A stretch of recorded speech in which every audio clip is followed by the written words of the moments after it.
Welcome back. In this final part of the course, we'll look at how best to deal with so-called crisis situations.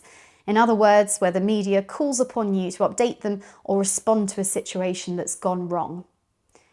It may well be, and hopefully it is the case, that you'll never find yourself in this situation.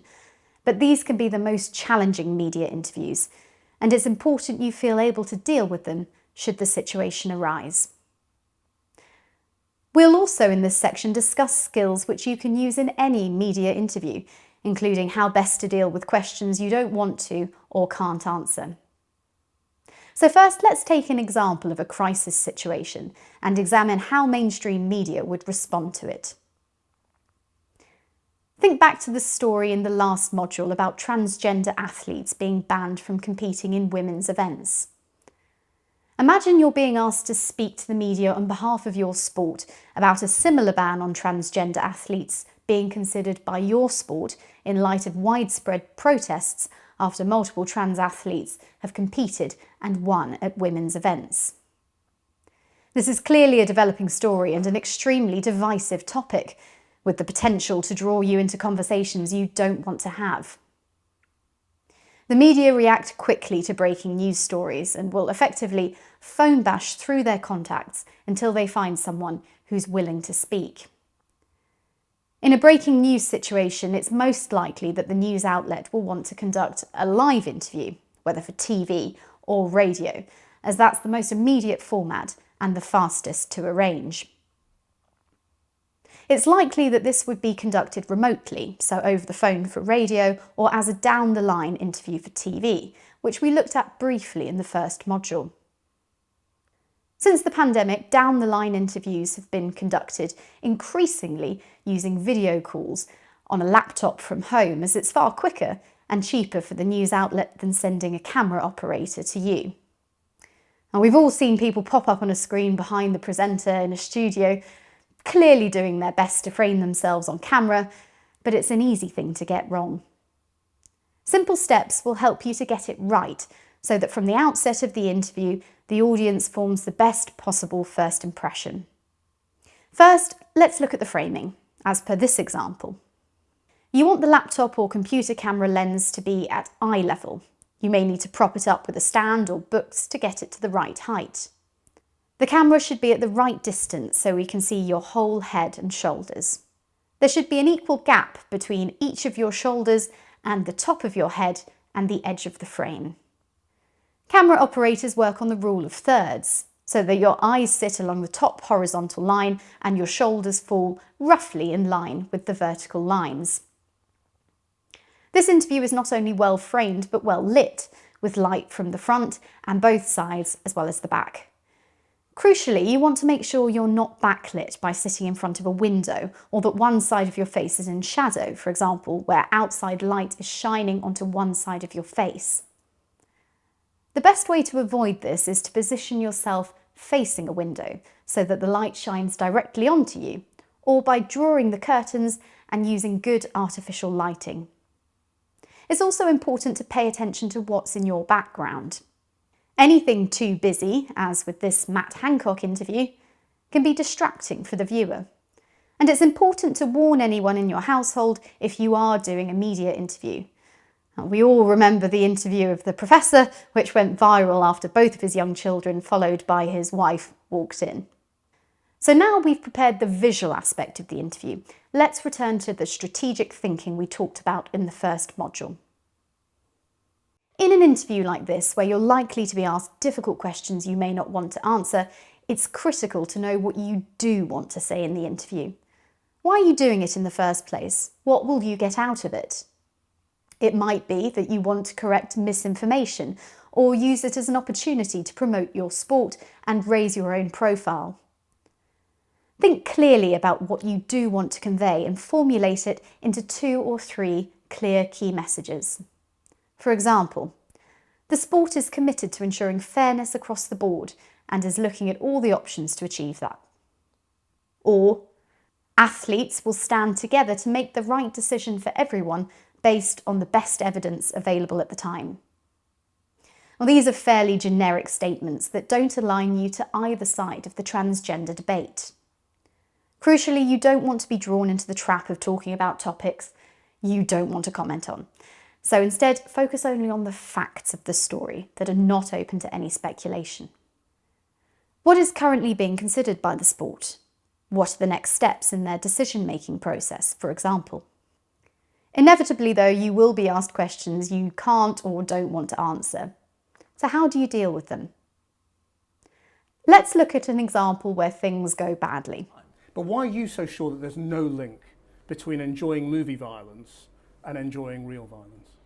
I'm going to tell you why I'm so sure. Don't ask me a question like that. I'm not biting. I refuse your question. Why? Because I refuse your question. I'm not your slave and you're not my master. You can't make me dance to your tune. I'm not a monkey. I can't make you answer anything. I'm asking you interesting questions. And I'm saying I refuse. Okay, well, no, I was just asking you why. That's fine. But you see, Jamie Foxx has said we can't turn our back and say that violence in films Well, or then you anything should talk that to we Jamie do Foxx. doesn't have a source Then you of should talk to influence. Jamie Foxx about that. And I think he's actually here, so you can. I'd love to, but I mean, it's interesting that you have a different view, and I'm just trying to explore that. Yeah, and I don't want to. In this interview, Quentin Tarantino makes it clear he doesn't want to answer the question, and he comes across as aggressive and defensive.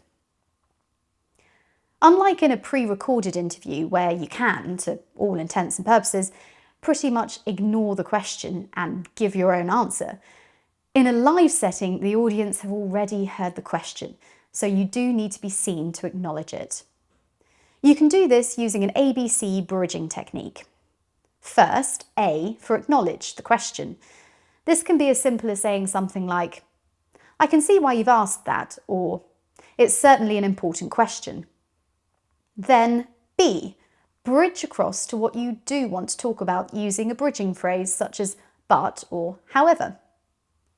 This then allows you to move across to C for communicate what you want to say, putting yourself back in control of the interview. For example, you may reply to the question, "Do you think your sport should introduce a ban on transgender athletes?" Something like, "It's certainly an important question and one the sport is considering, but at the moment, until all the evidence has been gathered, it's too early to make a decision." As well, or instead of using a bridge, you can also use a more sophisticated verbal flag. This is a way of telling the audience that what you're about to say is important, and subconsciously they will tune into that part of your answer. It might be an expression like, "The key thing to highlight is," or "The bigger question here is." There are many combinations you can use, but they all use words which imply importance or significance to what you're about to say. For example, in response to the same question, you might say, "It's certainly an important question and one the sport is considering, but the important thing to understand is that until all the evidence has been gathered, it's too early to make a decision." Crucially, you want to appear to give a reasonable and not an evasive answer to get the viewer on side. Let's now watch a good example of bridging. Are you still disappointed this is still ongoing and that it's still having an effect on the Spanish national team? Well, I think what I said there too, I think what I want to talk about now is that we have to celebrate football and that we should celebrate the players, the Spanish players who won the World Cup. And we hadn't been talking about that at all. And of course, yes, we all have seen and followed the news that things are still going on. I would like to leave that now with the people that are working on that and celebrate those players. And what I said too, yes, players need to be listened to, and they need to, we need to move on. And you know, the women's game has improved so much, but there's still a long way to go. And not only in Spain, but I think everywhere there's many players, top athletes who still have lots of challenges, which I think we should work on all together and stay connected and try to make the world better for those players. The Lioness manager Serena Wiegmann is being interviewed in the wake of the scandal that erupted after the former head of FIFA, Luis Rubiales, kissed the Spanish player Jenny Hermoso without her consent in celebration of the team's World Cup win. However, Serena manages to turn the attention away from Rubiales and back onto women's football, which is what she wants to talk about. Serena signals clearly from the outset which way the interview is going by saying, "What I would like to talk about now." She addresses the question with, "Of course, we have all seen the news that things are still going on, and I would like to leave that now with the people who are working on that. This serves as a bridge to the point she goes on to make about celebrating the players. She uses the question as an opportunity to make a broader point about how women's football could be improved, without getting drawn into commenting specifically on the Rubiales scandal. But there are other ways in which you can win over the viewer in a tricky interview like this, so that they sympathise with your position. One of those is tone. This comes back to the personality aspect we talked about in the first module. It's a subtle part of your communication with the interviewer, but if you can strike the right tone in an interview like this, you're far more likely to win over both the journalist and the viewer. When you're talking about a serious topic like this, you therefore want your tone to be empathetic. You don't want to appear to disregard either side of the argument. You also want to adopt an approachable yet authoritative tone. You want to signal to the journalist and the viewer that you know what you're talking about, and you're a robust interviewee, not someone who's going to be drawn into saying things they don't want to. And then there's your body language. We touched on this briefly in the first module. Body language is so important as it gives away subtle clues about your feelings and attitudes. In a difficult interview like this, you don't want to appear defensive or evasive in any way. Crossing your arms is an obvious defensive posture. Looking away can appear evasive, and frequently touching your face is a known cue for when someone's being dishonest. So let's look at what you can do to convey positive body language. And I'm going to refer here to a well-known children's song. That's right, head, shoulders, knees and toes. So head, make sure your head is up and pointed towards the interviewer to show them you're giving them your full attention. Shoulders, relax and drop your shoulders. Hunched shoulders show that you're carrying tension in your body. Knees. If you're standing, make sure your knees aren't locked, as this will make your stance less stable. If you're sitting, uncross your knees and have both feet flat on the floor.